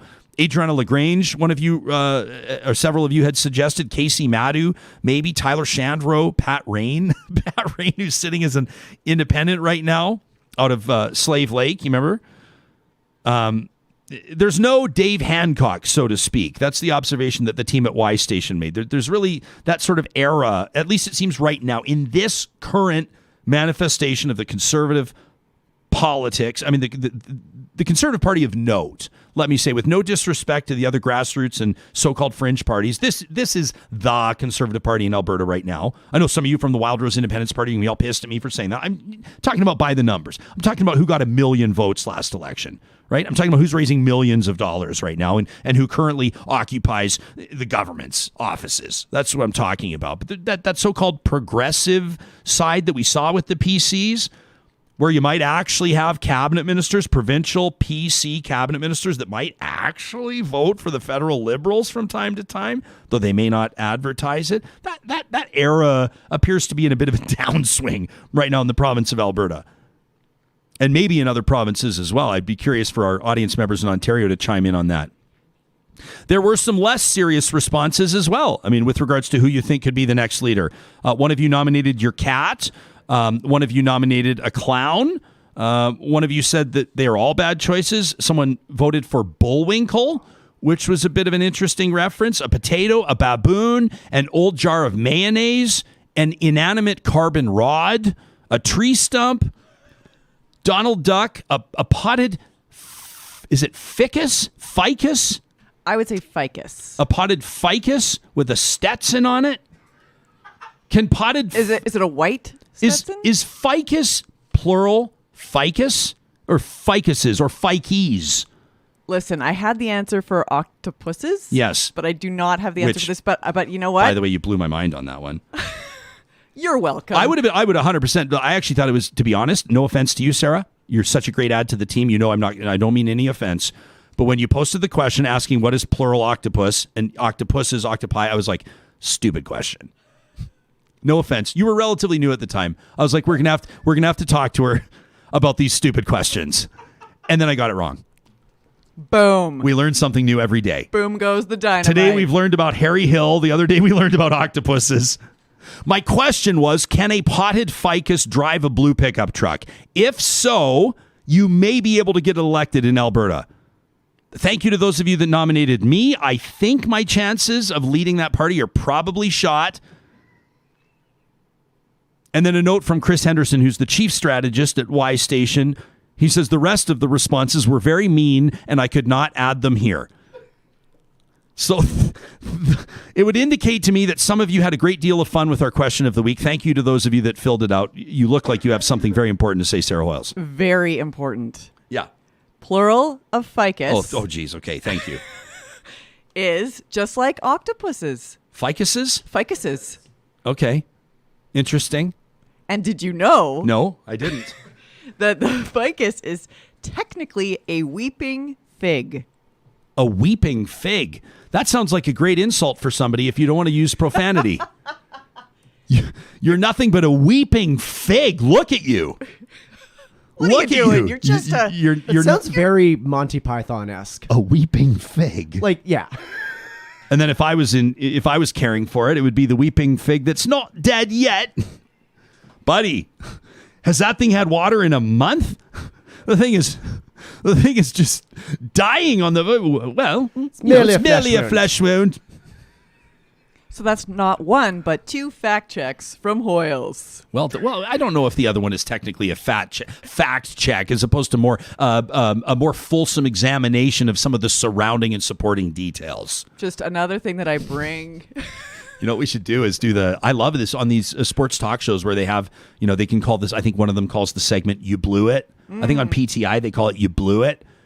So your assignment, which I think, I don't know why I see this gleam in your eyes right now. I feel like you would really enjoy this assignment, would be to find ways, because every real talkers that are watching on YouTube right now know this is what you'd be looking at me like through the plexiglass. It'd be very intimidating, but your job would be to find ways where I'm blowing it, where my questions are off, where my references are off. It's better for the audience. Well, right? You didn't know smize, which is, smiling with your eyes, which was a crime. But some things are actually sort of badges of honor if you don't know about them as much. Like if you were to say, hey, I booked a guest to talk about systemic racism, and I was like, what's systemic racism? What kind of malarkey is systemic? Then you'd be like, ooh, not exactly a badge of honor. However, if I don't know a reference about smize, it means that I'm probably, I'm the television that I invest my time in is probably a bit more meaningful. It's probably a little bit more top shelf. I've probably not spent all my time on TikTok. The younger pop culture references, while I do attempt to remain as woke as possible, every once in a while not knowing about something like that is a bit of a pat on the back, don't you think? Absolutely. That's why I didn't watch Tiger King? Is it Tiger King? Oh, now that's just a tragedy. Are you serious? Let's agree to disagree on this one. I went back and I was listening to the Spit and Chicklets podcast with Connor McDavid a while back because a buddy was telling me, this is like a year ago or something. I had to go way back into their archive, but a buddy said, hey, did you hear him talking about his home builder? I had no idea that Connor McDavid actually had like a big dust up with his home builder and spoke publicly about it, which is remarkable considering how sort of protective, like his image is very, you think, Sidney Crosby, Wayne Gretzky, Mario Lemieux, Connor McDavid, they'll kind of carry themselves in that same way, right? These are the top shelf, A-list, Hall of Fame, greatest of all time type guys. He was really candid talking about that. Anyway, the point is, don't worry, there is a point. I don't promise a point every time, but there is one this time. But this time, there is. So he's talking about his house. You can check out his house, by the way, featured in Edify magazine in a past issue. The current issue of Edify we're pretty excited about, but you can check out the past issue and tour Connor McDavid's home. And so the guys are asking him, did you have a theater room? Did you build a theater room? I mean, obviously, right? Nah, I wanted to, but I just couldn't find the budget. No, he did build a theater room. And he said, so it's been great for, watching like Netflix, like Tiger King. And they're like, did you really watch Tiger King? He goes, oh, yeah. And I just loved it. I don't know why I just think stuff like that is so funny. The greatest player in the world, this all-time athlete, just amazing, just sitting and just mental bubble gum, just watching Tiger King. You have to watch it. It is. I won't keep going off. I will on it. not. I don't even have the credibility. I do have my octopus teacher, which I recommended that, and everybody seemed to love. And now you just won't give me credibility, and you won't give me the benefit of the doubt on Tiger King. Just the silent treatment too. Okay. I don't know what to say. Well then. I've set a boundary. That is my boundary. This is what I've learned. Tiger King. This is what I've learned. When you reach loggerheads like this, you remind people that the team at Westworld Computers for more than 40 years has been family owned and operating. And they've got all the Mac lineup, whatever you need, your Apple Watch, iPhone, iPad, MacBook, iMac, you get the whole 9 yards, the whole lineup. Sonos and Beats and JBL and all the audio stuff you're looking for too if you want to really ramp up your summer experience. But it's their fully authorized Apple service department. They're trained technicians with 40 years of experience. They can upgrade or fix any Apple product. And here's the thing. When you do it, every once in a while, they're going to look and say, this thing's maybe seen better days.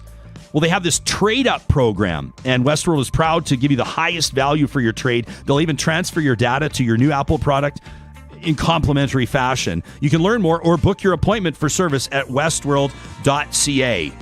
I saw this post from Friesen Brothers yesterday. I wanted to share it with you. This is fantastic. This is out of their South Edmonton store. It's their 15th store in Alberta for more than 65 years. They've been Alberta grown and Alberta owned. Check out what they're doing. You can follow them on Instagram at Friesen Brothers. They've got their rooftop planters going. And so they're going to be growing things like fresh basil for the pizzas that are coming fresh out of their pizza ovens on site. I've had some of that pizza. It's absolutely deadly. You have to check it out. Grab it on the go. Or when we all can again, you can enjoy it in their restaurant, their craft beer on tap, the whole 9 yards. Did I tell you too, they're keeping bees now? They have plans to keep bees at Friesen Brothers? How cool is that? I'm not surprised. It's great. At all. This looks amazing. So I cool. want rooftop planters. I know. We need to get like a rooftop patio up there. Maybe we could do Real Talk live. Rooftop patio. Rooftop Real Talk. Rooftop Real Talk. Rooftop Real Talk. At Friesen Brothers, Alberta grown and Alberta owned. You look like you have ideas. You're cooking up ideas right now. Just write that down. Was all I was going to say. Just write that down. Yeah. And let's take a look through camera 4 right now. This is I don't know if it's a sad day here. We have mixed feelings. It feels kind of like your kid's going off to university. Sherry the cherry tree. Sherry. This is her last day in studio. We're going to get her into the ground at the Hoyles residence. That's right. The team at Eden Landscaping is coming to swing by our studio today, all masked up. They're going to load up Sherry, and they're going to find a spot to establish her in her new home. How are you feeling? I mean, in this way, you're graduating the child to university, but you're also you are the university. I like that.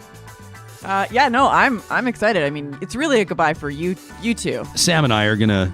I think what we're gonna have to do is we'll wait until next summer when she's really producing, and then maybe we can come over in the still of the night, assuming your dogs and security system aren't going to preclude us from doing this. And maybe, Sam, we could kind of steal all the cherries before Hoyles realizes, so we can all kind of benefit. You know what I mean? Right. Or maybe you could do all the hard work of harvesting them, washing them, and then present them to us in a really generous way, like pre-washed in a Ziploc bag, so we could. Right. I have all kinds of ideas. Those are options. We've got options. I have all kinds of ideas on sort of servant leadership and generosity and how this can all benefit Sam and I, because we don't get to hang out with Sherry every day, but you do. What this was, in all seriousness, was the team at Eden Landscaping hearing us. We had a vision. As a matter of fact, it was audience member Lauren's vision that we should have a tree in studio so you can hug it all the time. And the team at Eden heard it. And they jumped and they said, this is a perfect example of how we hear people's dreams and we turn them into reality. You can learn more at Landscape Edmonton. Everybody's excited for Cherry right now. James says bye. Donna says bye. Bye, Sherry. Everybody's saying bye. Caitlin says we're going to get her into the ground. So this is, it's a big day for us. I have kind of, I don't want to get, I'm getting a little overclipped. I'm getting a little choked up, but I think we'll be all right. We're going to be happy to see her shine. I can share, photos periodically, updates, maybe the weather report from Sherry. Yeah. Okay. Well, I like this. I like where we're going with this. It's not goodbye. It's just see you later. It's not see you never. It's see you soon. That's right. We're coming up with all the, Hallmark. We better be careful. Hallmark's going to give us a contract. Do we have Albert Nobbs ready to rock and roll? I'm looking for, I don't even know what's going on right now with Albert Nobbs. All I know is that he was on the show a couple of weeks ago as Punched Face Guy, basically the guy that got jumped by a bunch of anti-maskers. He's been a chalk warrior. He's been an activist in his communities, demanding better from his governments, and now he is occupying the Alberta Legislature. Am I accurate to this point, my friend? I would say so. I would say it's more like occupying myself. An occupation usually implies more than one person, but it's just me. I'm here by myself.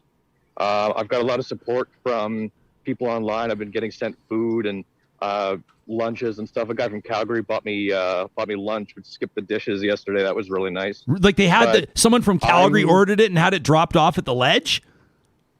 Straight up. Wow. Straight up. Why are you there? What's the story? Yeah, it's been. This all kicked off when the legislature session got pushed again, and I just got fed up. I mean, you know how I've been getting fed up and just doing things, but I had an idea in my head to just, because I had the time and because I could afford to, because I understand the subject matter pretty well, I figured I would camp out on the legislature grounds. I would get a petition going and try and make a fuss, at least getting people talking, getting some civic discourse, and maybe getting a bit more citizen engagement, which really is the thing that we need right now. So how long have you been there, Albert, and how long do you plan on staying? This is day 5. I have not yet successfully stayed on the grounds yet. The Minister of Infrastructure himself actually has rejected my requests to remain on the grounds. But this is day 5, and I'm going to keep doing it until I'm confident I can't make a difference anymore. So what are you ultimately hoping to achieve here? I mean, obviously public dialogue, you're obviously endeavoring to get people talking, but what's your end goal, or how will you know if you've reached it? Well, the petition itself has 3 parts. The first is the resignation of the UCP caucus. The second is a September election.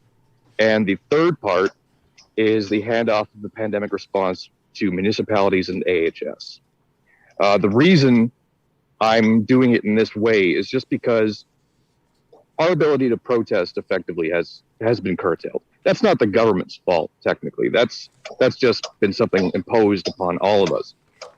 But while that's not their fault, it is still their job to facilitate our ability to express ourselves properly. And we can't be a mob, right?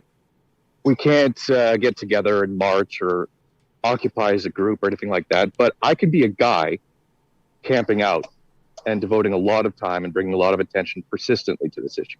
That is the most effective thing that I can do right now with regards to protesting. And I feel that right now we don't really have much of a choice but to engage and to really consider what's at stake. Our government is extremely dysfunctional. I mean, let's look at this objectively. The teachers hate the education minister. The doctors hate the health minister. The municipal affairs minister made such an ass of himself that he got yanked. And now he's screwing up as minister of justice. The parks and environment minister tried to privatize a bunch of land and exploit it. These guys aren't very competent. I think that's becoming more and more clear, and we need them to resign. We can't afford 2 more years of this sort of dysfunction. Can I be the? Even if I don't succeed, I don't want to be the cynic. No, please. But as the realist, and I'm not taking away from your. I appreciate your demonstration. I love that you're an engaged citizen, and I love that you put your money where your mouth is. You put your time. You invest your time. But they're not resigning. There's no chance. They're not. So where do you see this going? I know. Well, I see this as a point of engagement. I know that even if I got 10,000, 100,000 signatures on this petition, change.org/drop the UCP, by the way. Even if I got 100,000 signatures, they don't have to accept. They don't have to do anything, and they have full control over our institutions. So the most important thing is to inform the voter base, inform the citizenship, and get people talking to each other and engaging with each other, because we don't have healthy civil discourse in this province. We have some profound polarization and an awful lot of, well, arguably ignorance and blindness. We've been so stuck in doing the same thing forever, and now it's taken us here. And the only way for us to go any further is to reckon with what we are, and the choices that we've made, and what actually is of value right now. And that only happens with the citizens, because these guys don't really give a shit. They're there for their reasons, not necessarily for ours. What's going on? I see a couple of people say there's a rally planned for today at the Alberta Legislature. We can hear yes. what it sounds like. There's some scaffolding going on behind you. We hear the hammers. What's going on? Well, we do have there is some construction going on. Oh, I see. Oh, okay. Right now. Got it. This is actually the second time they've been doing this. It's unrelated. I mean, let's be honest. If there was a time to do maintenance and construction on the building, it would be during a pandemic. But as to the rally, yes, there's a particularly interesting mob of misfits coming down to the legislature today, being led by supposedly Chris Sky, that interesting coked up juice monkey that's probably spent more time with cocaine than he has with books. But anyways, okay, so they're going to be here. So hang on a second. So it's not a rally of people on your team, is what I'm guessing. I've not heard about this. No. My apologies. Okay, so are you concerned about your safety? I mean, Chris Sky was recently arrested in Ontario for threatening to kill some elected officials and then nearly running over a cop. And that was like 2 weeks ago. So, I mean, he is a nut job. There's no other way to look at it. Chris Sky. This is the anti-mask guy that was hanging out with he's bananas. Right, Brian Lilly. He's one of the unholy trifecta, him and Kevin Johnston and that Artur Pawlowski clown. Yeah, the other two guys that were arrested a short time ago. But the sheriffs and so on that are on the grounds, they're on top of this shit like 24/7. They know they're coming, and they keep an eye on this stuff like a hawk. I'm probably as safe as I can be here. Have you? I'm just reading about Chris Sky here. Brian Lilly, the columnist, writing Chris Sky carries a dangerous message. This was a column that was posted hours ago, 15 hours ago. I'm not taking swipes at Brian Lilly, but if Brian Lilly is saying that you carried, he's typically a little more open-minded to some fringe right-wing voices. If Brian Lilly's writing a public column on how this guy carries a dangerous message, my assumption is this guy carries a dangerous message. Well, the thing is, a lot of these anti-masker folk, they have a message that they want to say.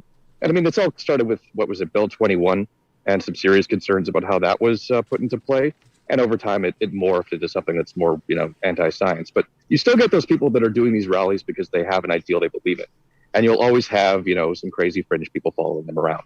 But Chris Sky is not like that. He not only ingests this, Orwellian horse shit, but he regurgitates it too. And that, I think, is one of the things that makes him pretty dangerous. That and his classic narcissism. But, I mean, this guy's, I would say, circling the drain. He's got a lot of pending legal action, and nobody really takes him seriously. I suspect this is really just the last real gasp of the anti-science movement. I hope it fizzles out from here on out. I'm not a wimp, you know that, but I feel like you should get out of there today. Has it crossed your mind? I don't know if anything. You're going to have a huge. I don't mean to say this. You're going to have a huge target on your back down there today. How are you? Like, are you considering maybe going for a walk for a little while? I'm going to stay where I am. I'm not going to be going up to where they're starting the demonstration, but I'm going to be going somewhere that's got some good, visibility and so on. I'm not going to leave here. This is my town. Yeah. I live here. Yeah. No, I'm not going to let this psychopath push me off of this territory. I guess it's kind of the whole point of you being there. At the very least, you have an N95 mask? I do. I've got a good old-fashioned ventilator. I bought a bunch of them in March of 2020. A bunch of my friends were in New York, so I sent a bunch of them off and kept one for myself. So you've got this... comes in handy. Yeah, I bet. Change.org is where people can find this petition. They can just search the hashtag drop the UCP. Yep. Go that's ahead, the one. Albert. Yeah. Yeah, just / drop the UCP on change.org and you'll find it. Yeah. I mean, it's on my Twitter and so on as well. I've been trying to get into TikTok, but it makes me feel old. Yeah, I signed up for it. I'm I haven't working done on it that. yet, though. But I keep realizing that it's where the future is going. I got to get on TikTok. Do I? I don't know. That's not the point of this I really conversation. enjoyed your Hillception stuff, by the way. That was fun. Anyways, like Harry Hill, 2 hills, and 3 hills. 1 hill, 2 hill, 3 hill, 4 hill. We're thinking of. Hillception. I mean, I don't know why we wouldn't do a Real Talk road trip and do shows from. We will do a show atop Harry Hill. And then we'll search. We've got all these weird places in the province. Like, we got the town of Vulcan and Killam and all these weird places. I think we even have hell. Isn't there hell, Alberta? I think the best one isn't there an Intercourse, Saskatchewan, or something like that? Or oh my God, that's amazing. Yeah, there's an that's almost as good as dildo. Is there is a place called Dildo? Really? Yep. In exactly where you. I think it's in New Brunswick. What do you mean in exactly It's where? in Newfoundland. Dildo, Newfoundland. Sam? Newfoundland? Yeah. Yeah, Jimmy Kimmel was like really repping this thing for a long time. I need small print right now across the side of this. The views expressed by our technical producer are not representative of the views of Real Talk, nor our sponsors. I absolutely adore Newfoundland. Just a huge swipe at Newfoundland. Was not. Okay, we promised we'll do it. I do just want to say though that we do still have 2 more years of this administration that we've got going on. And I don't know if you guys have noticed, but we have a lot of challenges in this province. We have an enormous deficit. The income of this province has never been worse. Our ability to export our energy is critically broken and won't get any better. Pipeline politics aren't going to get any easier as time goes on. And we can't just be raging against reality, which is what a lot of Alberta administrations have done in the past. The next 2 years are going to be very formative for us. Now, I don't really think we can afford to let this go on autopilot.